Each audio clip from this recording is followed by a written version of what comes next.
Good evening. We see in Job chapter 36 and verse 2, I have yet to speak on God's behalf. We ought not to court publicity for our virtue, nor notoriety for our zeal. But at the same time, it is a sin to be always seeking to hide that which God has bestowed upon us for the good of others. A Christian is not to be a village in a valley, but a city set upon a hill. He is not to be a candle under a bushel, but a candle in a candlestick, giving light to all. Retirement may be lovely in its season, and to hide one's self is doubtless modest, but the hiding of Christ in us can never be justified. And the keeping back of truth which is precious to ourselves is a sin against others and an offence against God. If you are of a nervous temperament and of retiring disposition, take care that you do not too much indulge this trembling propensity, lest you should be useless to the church.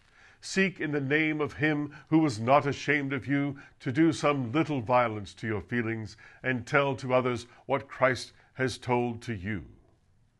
If thou canst not speak with trumpet tongue, use the still small voice. If the pulpit must not be thy tribune, if the press may not carry on its wings thy words, yet say with Peter and John, silver and gold have I none, but such as I have give I to thee. By Sychar's well talk to the Samaritan woman. If thou canst not on the mountain preach a sermon, utter the praises of Jesus in the house, if not in the temple. In the field, if not upon the exchange. In the midst of thine own household, if thou canst not in the midst of the great family of man. From the hidden springs within, let sweetly flowing rivulets of testimony flow forth, giving drink to every passerby.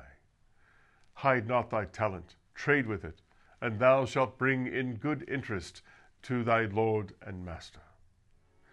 To speak for God will be refreshing to ourselves, cheering to saints, useful to sinners, and honoring to the Saviour.